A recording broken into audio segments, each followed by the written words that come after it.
नमस्कार, मैं नैन्सी बजाज। स्वागत है आपका चैनल न्यूज़ में। देखते हैं गाजियाबाद की बड़ी खबरें।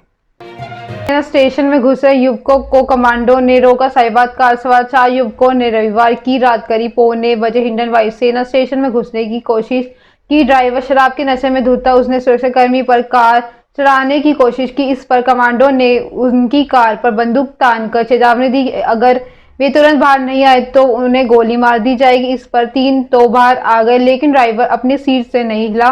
सुरक्षाकर्मियों ने घेरा बनाकर चारों को गिरफ्तार कर लिया। साहिबाद थाने में चारों के खिलाफ नामजद रिपोर्ट दर्ज की गई है। वायुसेना स्टेशन के सहायक सुरक्षा व कनिष्ठ वारन अधिकारी राजकुमार सिंह के तहरीर में बताया है कि रात में सुरक्षा अधिकारियों का निरीक्षण चल रहा था। कार चालक पृथ्वी चौधरी तेजी से हॉर्न बजाता हुआ मुख्य गेट की तरफ घुसने लगा। गेट पर कमांडो ने चालक को रुकने के लिए कहा तो उसने गाड़ी चढ़ाने की कोशिश की। इस पर वायुसेना स्टेशन में इमरजेंसी अलार्म बज उठा। कमांडो ने मुख्य गेट पर पहुंचकर रास्ता ब्लॉक कर दिया। जवानों ने कार पर बंदूक तानी और गोली मारने के लिए अंतिम चेतावनी देकर उन्हें बाहर आने के लिए कहा।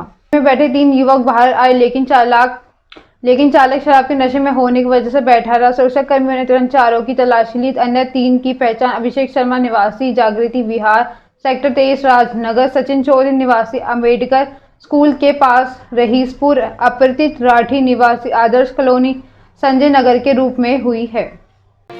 उद्यमी से मांगी 50 लाख की रंगदारी। गाजियाबाद राजनगर निवासी उद्यमी आशीष गर्ग को फोन कर बदमाश ने 50 लाख रुपए की रंगदारी मांगी है। कॉलर ने मेरठ के सुमित जाट नाम के बदमाश के नाम पर रंगदारी मांगी। रकम न देने पर बदमाश ने उनके भाई और बेटे को मारने की धमकी दी। इससे परिवार डरा हुआ। मामले में उन्होंने पुलिस से शिकायत कार्रवाई की मांग की है।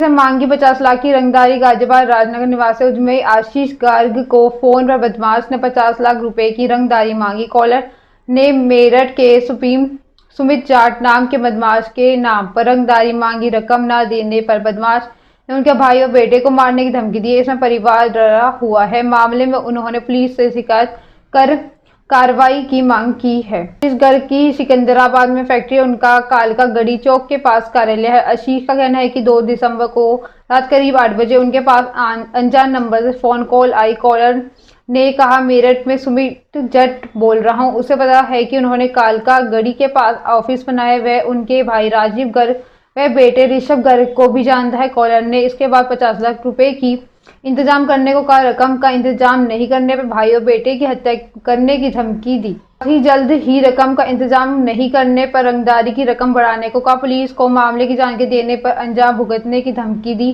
कविनगर थाना प्रभारी अमित कुमार का कहना है कि रंगदारी मांगने वाले को ट्रेस करने का प्रयास किया जा रहा है। मामले में रिपोर्ट दर्ज कर ली गई है।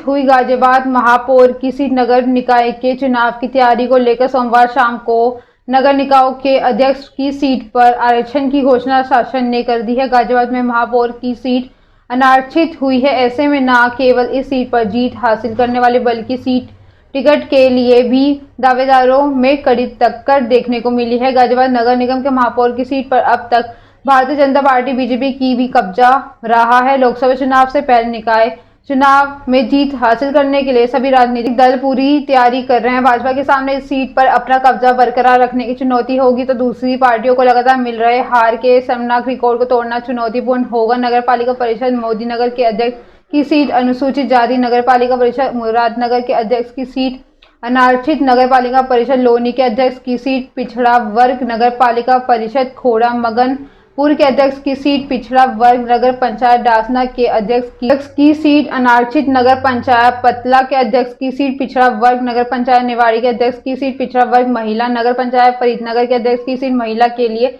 आरक्षित की गई है। में पीपी ज्वेलर्स के शोरूम में पकड़ा गया 4.30 करोड़ का सोना। इंद्रमम के वैभव खंड PP jewellers Shri Ganesh jewellers की शोरूम पर बिना हॉलमार्क सोना बेच रहा था। शनिवार शाम को भारतीय मानक ब्यूरो BIS की टीम छापेमारी कर 30 लाख का बिना हॉलमार्क का सोना पकड़ा। टीम को अंदेशा है कि मिलावटी सोना है, जिस वजह से ये इस पर हॉलमार्क नहीं लगाया गया। 4 करोड़ रुपए के सोने पुराने हॉलमार्क लगातार इस सोने की सील का सरफरा को दे दिया है। वे इस सोने की BIS की अनुमति के बिना नहीं बेच सकता है। वैभव खंड के कृष्णा अपरा शॉपिंग कॉम्प्लेक्स G9 व 10 में है। BIS को यहां पर मिलावटी सोना बेचने की शिकायत मिली थी। BIS के संयुक्त निदेशक विक्रांत, उप निदेशक दिव्यांशु यादव, सहायक निदेशक हरिओम मीना, विशाल कुमार, हरीश मीना इंद्रपुरम पुलिस के साथ लेकर बजे शोरूम में पहुंचे। शोरूम में काफी ग्राहक थे। शाम 7 बजे तक दौरान शोरूम में सोने की जांच पड़ताल की गई। अस्पताल में दी जा रही हैं दवाओं के सैंपल जांच में फेल। सामुदायिक स्वास्थ्य केंद्र मुरादनगर में लिया गया दवा का सैंपल जांच में फेल पाया गया है। औषधि निरीक्षक ने जांच रिपोर्ट शासन के अलावा CMO को भेजकर उक्त दवा के वितरण पर तत्काल प्रभाव में रोक लगाने का अनुरोध किया है। जांच में फेल दवा का नाम रेनिटिडिन टैबलेट है। एसिडिटी होने पर इसका उपयोग किया जाता है तो अन्य दवाओं के भी सैंपल जांच में फेल हुए। औषधि निरीक्षक आशुतोष मिश्रा के बताया है कि CMC मुरादनगर में 4 जून 2022 को फार्मासिस्ट रत्ना गुप्ता की उपस्थिति में रेनिटिन टैबलेट का सैंपल लेकर राजकीय प्रयोगशाला लखनऊ भेजा गया। जांच में दवा अधोमानक पाई गई है। दवा का निर्माण करने वाली members Bochem health care company Ujjain द्वारा किया गया। औषधि निरीक्षक ने बताया है कि लोनी और मोदीनगर के लिए गए 2 अन्य दवाओं के नमूने भी जांच में फेल हो गए। दवा बनाने, बेचने और वितरण करने वालों के खिलाफ विधिक कार्रवाई की तैयारी की जा रही है। गाजियाबाद में मकान दुकानों में भीषण आग। गाजियाबाद में सोमवार देर रात एक मकान और 3 दुकानों में भीषण आग लग गई। समय रहते घर में मौजूद 8 लोग बाहर निकल आए हैं। फायर फाइटर्स ने घंटों मशक्कत कर आग पर काबू पाया। हालांकि तब तक कई लाख रुपए का नुकसान हो चुका था। अग्निकांड विजयनगर थाना क्षेत्र में सम्राट चौक के नजदीक हुआ है। यहाँ ग्राउंड फ्लोर पर 3 दुकान और फर्स्ट फ्लोर पर मकान बना है। जानकारी के अनुसार शॉर्ट सर्किट के एक दुकान में आग लगी और ये फैलती चली गई। कुछ ही मिनटों में दुकानों के ऊपर घर भी आग की लपट में घिर गया। हालांकि तब तक घर के सभी सदस्यों को सुरक्षित बाहर निकाला जा चुका। आसपास के लोगों ने अपने स्तर में बचाव राहत के प्रयास शुरू कर दिया। इधर दमकल वाहन भी पहुंच गया। जहां पर आग लगी थी वहां पर सड़क पर कुछ टेम्परेरी दुकानें थी जिन पर बांस और तिरपाल लगे हुए थे। आग वहां तक पहुंच सकती है, इसलिए लोगों ने सबसे पहले इन टेम्परेरी दुकानों को उजाड़ा। मुख्य अग्निशमन अधिकारी CFO राहुल पाल ने बताया कि समय रहते हुए आग बुझा दी गई। हानि नहीं हुई है। संभवतः दुकान में शॉर्ट सर्किट से ये अग्निकांड हुआ है। गाजियाबाद की अब तक की खास खबर। ऐसे अपडेट्स के लिए बने रहे हमारे साथ। हमारे चैनल को लाइक करें, कमेंट करें एंड सब्सक्राइब करना ना भूलें। धन्यवाद।